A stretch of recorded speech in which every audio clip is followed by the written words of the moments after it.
that you, after October 7th, how would you not sit there and go, Benjamin Netanyahu, the longest serving prime minister in Israeli history, his whole thing was to deny the Palestinians a state by propping up Hamas so that we would never have to, how would you not have that same reaction if you're an Israeli? Well, you did this to us, Bibi. I can go to October 8th. I can't change anything that's happened before that. I have to inherit that world. And then what would we do after October 8th? Well, look, I mean, I do think, first and foremost, I think Netanyahu should have resigned in disgrace. I mean, Netanyahu's entire political career has been very openly built around thwarting the establishment of a Palestinian state. Forget about Netanyahu. No, but this isn't, you're asking me the question. I'm asking I'm not asking what Netanyahu, I'm saying what should Israel have done? Right, well, he's the prime minister of Israel, so this is part of it. Fine, Netanyahu resigned. Look, also just the fact that Dave Smith is now appointed prime minister of Israel following Netanyahu's resignation. But look, I mean, what does Dave Smith do? Well, sure, but I'm just saying, I mean, also the fact that it was his whole plan to prop up Hamas and keep them in power. That should be enough that you get out of the way now. Fine. First off, there should be a real investigation, man. And this is, I mean, this is something that still to this day, I know, of course, look, obviously there's a million clips of Charlie Kirk saying how much he loves Israel, and then there's other clips and they're all circulating. But his first reaction on the Patrick Bet David podcast, which he did he said that again later at speeches and stuff, was like, it is kind of bizarre that, and I've talked to like military experts who have said the exact same thing. And they've been like, look, there is something, and I'm not alleging anything. I don't know, I'm not saying it was a false flag or something like that. I don't think that's the case. So what do you think it is? What is it that you think an investigation will uncover? Well, I mean, the massive intelligence failure, how the most surveilled area of the world got into the biggest fortress in the world, and there was such a long delay in areas of a response. I mean, that really should, like... But what do you think that likely points to? I really don't know. I mean, because everyone we've spoken to goes... we've spoken to former soldiers, people who've served in the IDF, all kinds of people like that, and they basically say, look, we messed up on a whole set of levels. The intelligence people like Yossi blame the IDF blames someone else. And that tends to be how these things go down, really. But I also, with all respect, do get the sense that quite a lot of people that talk about, well, why did it take them 6 hours to do this and that? I mean, we've had former British paratrooper on the show who goes, well, look, in the UK, we've got, I don't remember the exact stats, but we've got like X thousand soldiers who are like on prime active duty.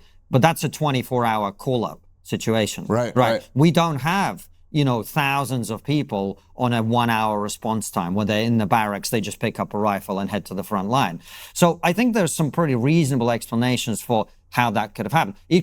Quite possibly. But what I get, with all respect, is that quite a lot of people who ask the question seem to be implying something, but they never say what it is that they're implying. No, I mean, Charlie asked the question, was there a stand-down order? I don't know. I mean, I don't know, but it does seem to me something really worthy of investigation and really getting to the bottom of that. Netanyahu did say this when we interviewed him, right? What? The investigation is super necessary once the war's over. Yeah, right. Once the war's over. Okay, fine. But you can't have an investigation in the middle of a war. I Especially guess. to your point with the person who oversaw the I'm not sure disaster. exactly. Why can't you have an investigation while they're bombing Gaza? Because why do the bombs have to stop dropping before we can look into that? Because they're running a war effort. Imagine being investigated while you're trying to manage a war. That doesn't work. Right? I guess. But anyway, I don't exactly understand that. But maybe. Do you know? Well, I don't know. No, I mean, I think imagine you run a podcast, which is a lot easier than running a war, right? Well, sometimes it feels like it. Right. Sure. But imagine you were under the greatest scrutiny in America, being investigated by every department. And this is actually how I feel when I'm running my podcast. You're not far off. Well, you got to stop smoking weed then, because it's not that bad, right? Fair enough. But imagine you are being investigated by every department, and if you are found to have been responsible for a mistake that you made on your podcast, or someone that works for you made a mistake that then you have to cop the blame for, you get the electric chair. Would that affect your ability to run a podcast? I would say yes. Yeah, I guess so. But then at the same time, it's like, it's also an awfully convenient thing to be able to say, I'll prosecute this war, and as soon as I'm done prosecuting the war, then you can start investigating me. And there's an incentive there to keep the thing going, of course, right? I don't think anyone who is in any way blamable for October 7th is desperate for that investigation to come as quickly as possible.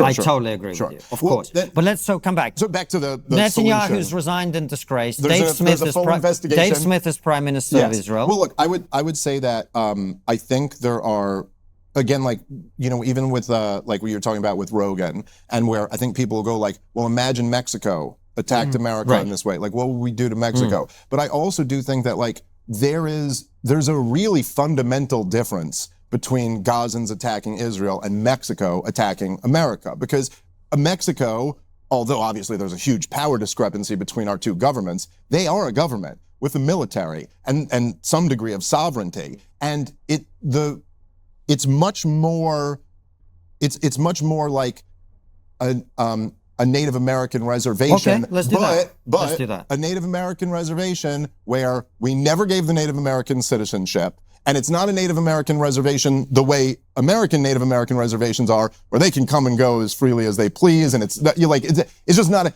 we never gave the Native American citizenship. We still hold them on these reservations. We've had a blockade around this reservation and an occupation going back 60 years. No, in that scenario, I would not find it justified for the American military to start carpet bombing the reservation. No, in fact, I think you would have a responsibility to make this a police action. Like, you have to arrest these people. And before Netanyahu, there was a terrorism problem since the creation of the State of Israel, partially the Zionists and partially the Arabs. But throughout the entire history of Israel, it was only Netanyahu who ever treated the terrorism problem as like a problem for the regular old military. It was always targeted assassinations, special operations. Again, Gaza is the most surveilled area in the world. They can wait these guys out. They can touch them. They can target them. Now, again, it might put IDF soldiers at more risk than sometimes. That's a thing that all modern armies accept,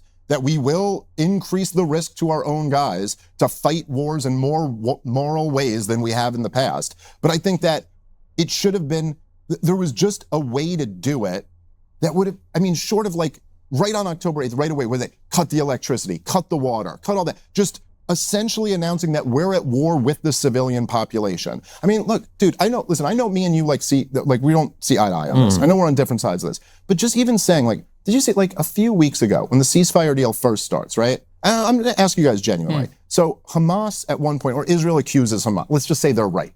Hamas is slow rolling, returning the dead remains of some of the hostages. All the living hostages have been returned, but there are remains of dead hostages. And Israel accuses them of slow rolling. Let's even say they were. And so as a response to that, they go, we're halving the aid, cutting in half the aid that's getting into Gaza.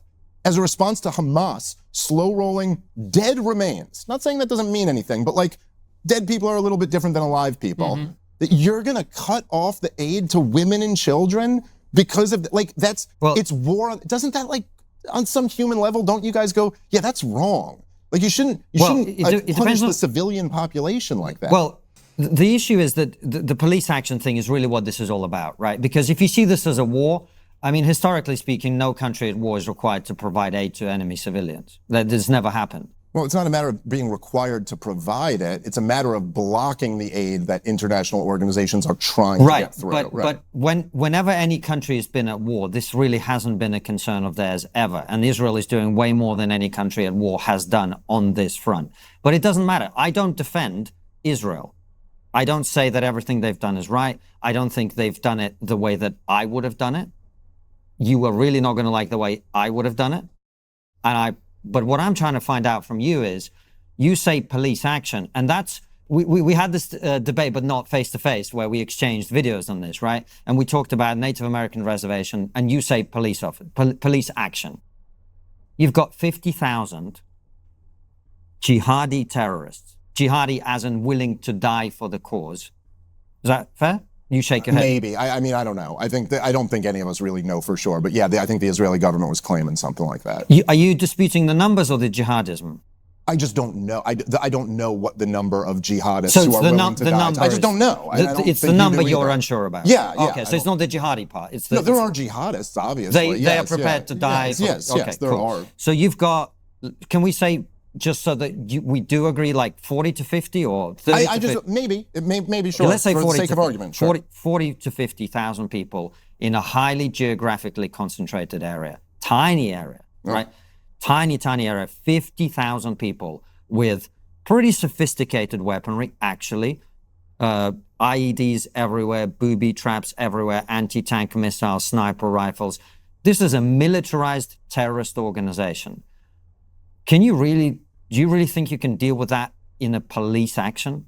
Well, I think you can certainly deal with it with targeted assassinations, special operations, the way Israel's dealt with their terrorism problem for their entire existence. But the point, again, about this is that I think that when if you occupying a country, let's say like after a war, you occupy a country for 6 months or for a couple years or something like that. Israel has been occupying the West Bank and Gaza for longer than the Soviet Union occupied Eastern Europe. It's a 60-year, and at a certain point, you're like, like there was this big thing where they just voted to annex the West Bank when J.D. Vance was there, just to be disrespectful to America. Even though they're our welfare country, they can still disrespect let's just think about the most basic of asks from America. Like, could you just not annex? But look, the truth is, it's already been annexed. All of this is Israel. Israel's had, and yes, just come back to the police action. There's an obligation at that point that these people are your people, whether you acknowledge that or not. When you've had control of them for 60 years, you're the sovereign in these areas, then I think...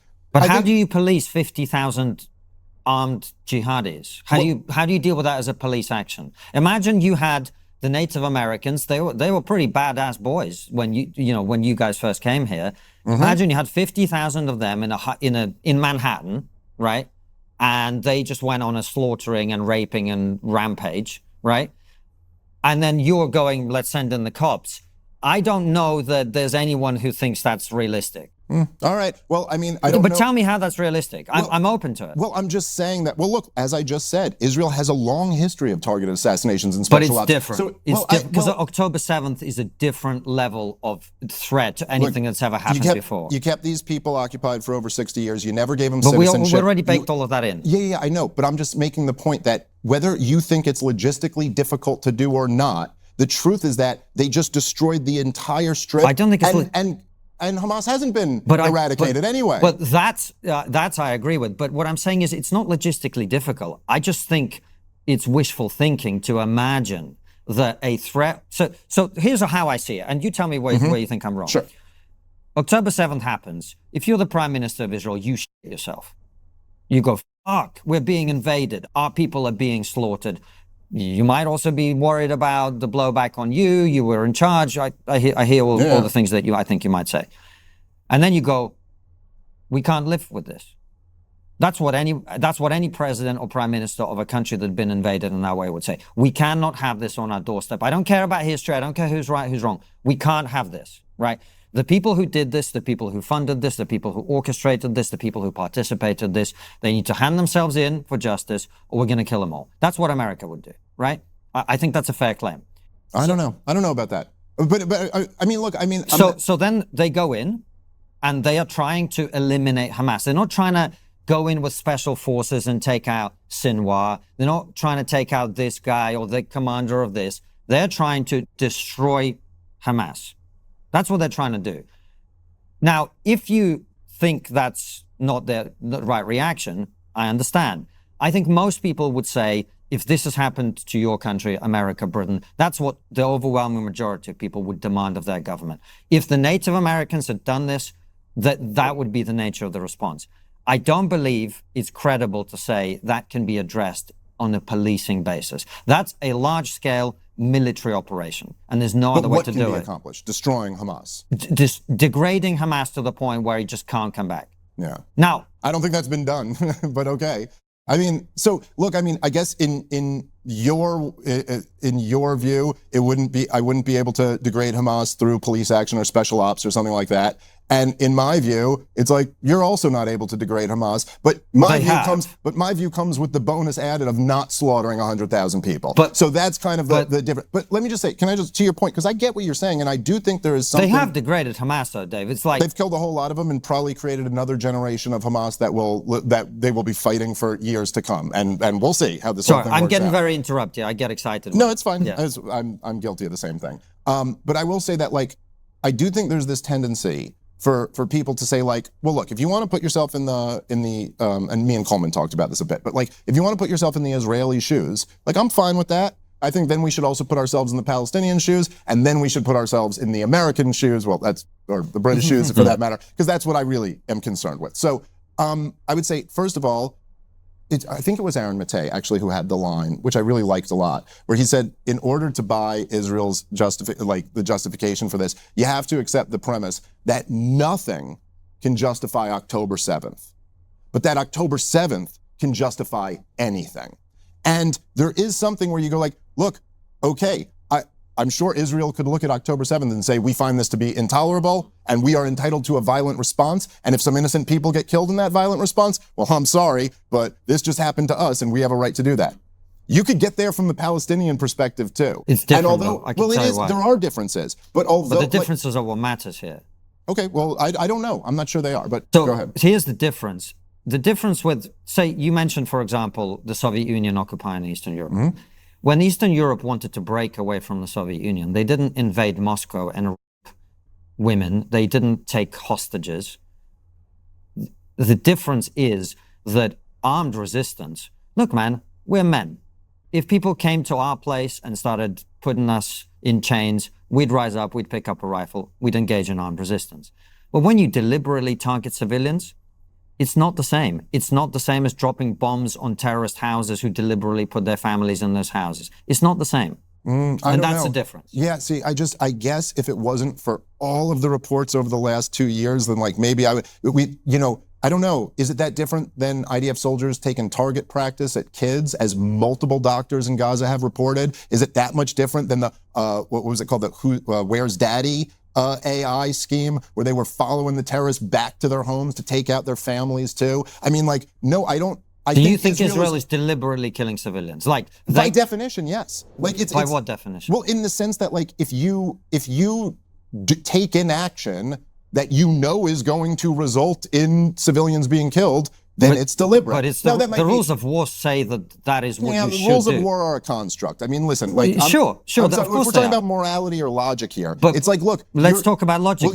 Well, you're again, all the reports, I mean, which you could go through, you go read Dave DeCamp's reporting for the last 2 years, and every single day there's been an article about another atrocity that was being committed against them. Now, there certainly is a difference between, like, the primitive nature of Hamas's attack and the barbaric nature of Hamas's attack, but at the same time, the end result of it is innocent people being slaughtered. I know it is. And that is, But there is a difference between Nazi Germany attacking Poland and the Western Allies responding. Would you agree? There is a difference. There's a difference. They both result in people being killed, but there is a difference. Because it's about the conduct and who initiates that particular phase of it, right? Is that fair? Yeah, but I think that... So this is the difference with October the 7th. This is why it's a different category of violence, in my opinion. Because you've got a situation where a band of terrorists deliberately invade another place, and they don't attack... I mean, sure, they attack some IDF facilities. They killed a bunch of IDF people. They attack some IDF facilities, but really, it's about taking Israelis hostage, raping them, killing women, killing children, dragging them off to the dungeons and holding them there for power. That's not the same as what the IDF is doing. Would you accept that? No, I don't really think that's right. I mean, again, I think there's, if it makes sense, I just like to use like an example. It's almost like, you could say like, like Eastern European countries, as you know well, right, where there's a lot of corruption. And there'll be like low level, primitive corruption type stuff. Like you could, if you're in, I don't know, there's countries if you're in Romania, it's kind of like a known thing, which is true, I think, in Mexico too. Like if you get pulled over by the cops, you could slip them some money and get out of it. Now that's very low level corruption, right? In the United States of America, good luck doing that. If you get pulled over for a DUI and you try to slip a cop a couple $100, maybe one time but I can assure you that is not a good idea and you're just gonna get another charge. We don't have low level primitive corruption like that. What we have is the prison guards union lobbies for mandatory minimums for marijuana. We have corruption on a much more sophisticated, but in a sense, it is still corruption, right? So in the sense that, yes, Israel, when you're having a fighter pilot bomb a building and you say it's collateral damage, I understand where that is not, it doesn't get as visceral reaction. It's not as barbaric and primitive as like Hamas breaking into Israel and just kind of killing everything that moves and then dragging as many people back to hold in captivity. But again, Israel when they did this swap just a couple weeks ago after the ceasefire, Israel released 1,700 Gazans that they've been holding without charges of anything. They've been doing this, by the way, since well before this latest conflict in Gaza. But you can't compare those two things either. Well, you can't. Hold on. You can't compare them. You can compare them. Well, you can't. Maybe you can't equate them. You certainly can compare them. Okay, fine. You can't equate them, which is what I'm really saying. You can't compare people, many of whom are violent terrorists. And many maybe aren't. And many aren't. And people who've been taken hostage by a war party of Hamas crossing into Israel while they butcher and rape. Well, it's not the same thing. Again, I'm not saying it's the same thing. Well, you kind of are. No, I'm not. I'm saying that, like, they are awfully similar. You know, like, if I don't think, like, if you, as you said, we're men, and we're men with families and stuff like that. I think that, like, yes, if a Hamas militant broke into your house and grabbed your kid and brought him back over there, I don't know that actually is that much different than someone in an IDF uniform breaking into your house, grabbing your kid, and going to hold them. By the way, there's been reports going back decades and decades of torture in these Israeli detentions. They hold Palestinians from the West Bank and Gaza. In fact, I think it was 1999 when they outlawed, finally, what they called moderate interrogation practices. Moderate interrogation including tying them up and binding them and blasting loud music, things that we would consider torture. So, like, yes, it's much more systematized, it's much more sophisticated, it's not as primitive, but in the same way that I went, like, the prison guard union lobbying for mandatory minimums really is as much corruption as just paying off a cop when you're drunk behind the wheel. It's just at a much larger scale. And the point is that the people, right, like the woman who you hear wailing as she hears her 1-year-old screaming for her from underneath a building of rubble, who's literally being tortured to death, just his bones crushing and screaming for his mother. She's feeling the same thing that those she's as much of a human being. She's feeling the exact same thing that those Israeli parents felt when their kids got slaughtered at that festival. The same thing me and you would be feeling if it was our kids in that situation. And so the point is that, look, obviously, I'm not equating it. I'm not saying they're the same things because, look, I'd be much more comfortable being next door neighbors with a drone operator, you know what I mean, who is drone bombing weddings in Yemen or something like that, than I would being next door neighbors with a Hamas terrorist, you know what I mean? Because there is a difference in the way more sophisticated, civilized men can compartmentalize things like that in their life. But I do think that, like, if you're talking about this conflict and you're going, put yourself in their perspective, the end result is that they're going through that at a much larger scale than the Israelis ever have. Of course, but that's what happens when you start a war with a much bigger force, right? But it's very debatable who started what here. Well, everyone claims they're reacting to the other one. I know, but October 7th is a sui generis thing. It's a one-of-a-kind thing, right? But October 7th is a sui generis thing. It's a one-of-a-kind thing, right? And the reason this really matters is, I think you paint a very important picture. I don't think enough people, particularly on the pro-Israel side, get the scale of the suffering in Gaza, right? But if I were that father, I would be going, why are we here? How has this happened? And what I'd be saying is, why did you have to go and do October 7th? Why did you make me put a weapon cache in my house? Why is Hamas doing this to me? We were living in relative peace. The Israelis had left. I'm not saying it was great. I'm not saying it was the greatest place to live in the world, right? But we were living in relative peace. The Israelis had left. I could go and work across the border, blah, blah, blah, blah, blah. And now I've got IDF bombs on my head because you went and raped people.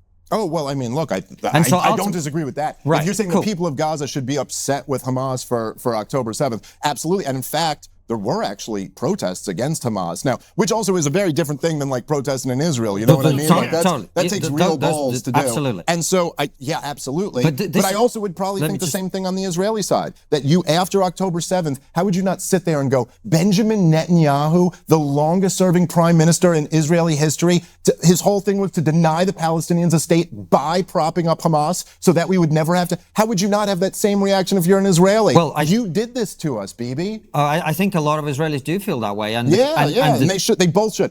Listen, if there's everyone should hate the government they live under. That is my central point. We could probably agree on that. And I think a lot of Israel Israelis do feel that way, and I'm pretty certain that when the war is over, I don't think Benjamin Netanyahu is likely to be re-elected.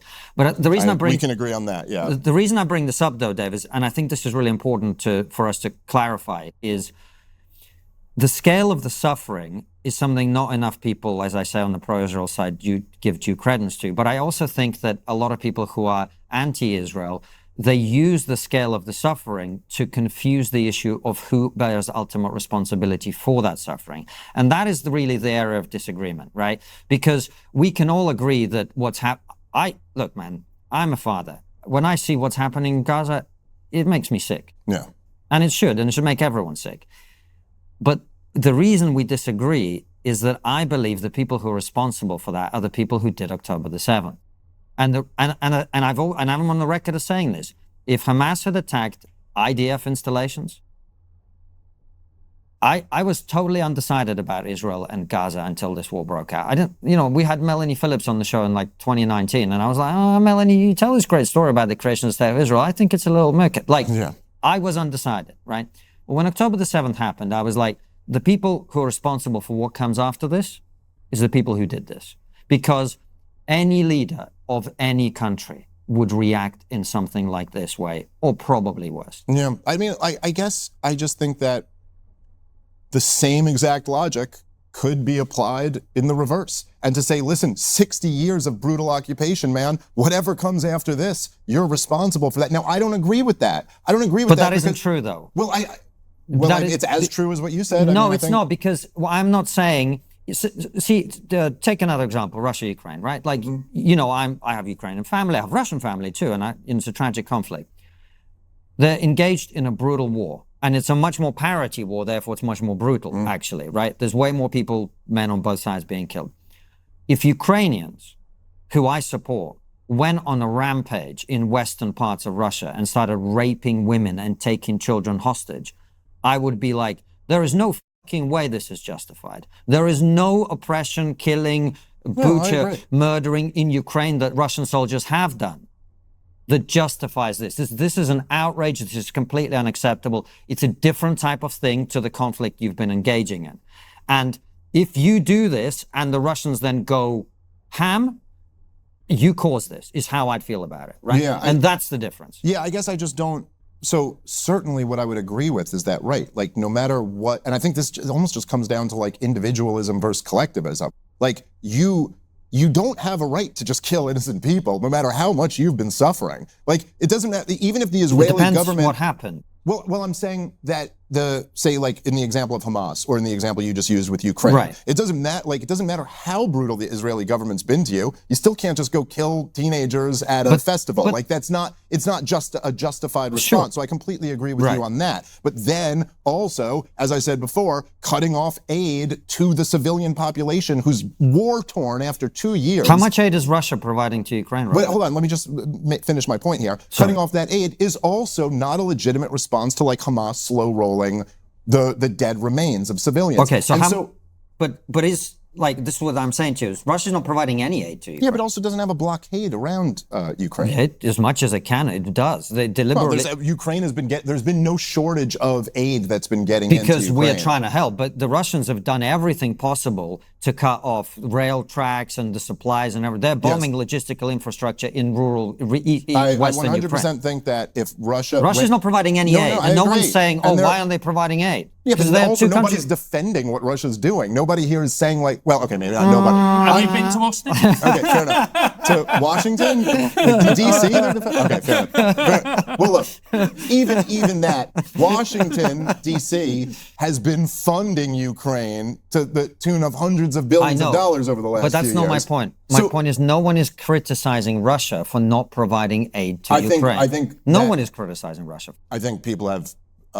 they're criticizing Russia for invading, yes. But they're not criticizing them for not providing aid. No one says they have a duty to feed Ukrainian civilians. Well, it's also because the Ukrainian civilians aren't food insecure. They don't need I mean, it's like, look, like you said, there's more parity in that conflict. It's been much more military deaths on military deaths. And so it's just not the same dynamic. But yes, look, if Russia had Ukraine under a full blockade and then they invaded Ukraine and they weren't letting food in from the international community, absolutely, you would say you have an obligation to allow this aid in. But they wouldn't. But they Sure, would, okay, fine. And no other country would either. Well, I don't know about that. I don't think no other country would. When the US was fighting in Iraq, they'd cut off electricity and water to the cities that they were sieging. It's what everyone does. Yes, to certain cities. It is. But it's also, how you fight a war. Yeah, but also, okay, you would. That's why war is terrible. Okay, by the way. Also, yeah, I agree with that. But so also, you didn't have George W. Bush going to the army and calling them Amalek. You also didn't have like people in the highest levels of the U.S. government floating out plans of ethnically cleansing all of Iraq and then taking it over for ourselves. And there's just many different things in this conflict. But yes, we're all in agreement that the war in Iraq was sure terrible. So that's not really not really the moral standard. I've been hogging the mic for like an hour. Sorry, Francis. No, it's all good. So, you know, the great thing about our conversation is I think it shows new media at its very best. In that we're having a conversation, it's respectful, no one's trying to misrepresent. You know, things get a little bit passionate at times. Yeah, as they would. Just like sex. Yeah, exactly. Not the way I do it, mate.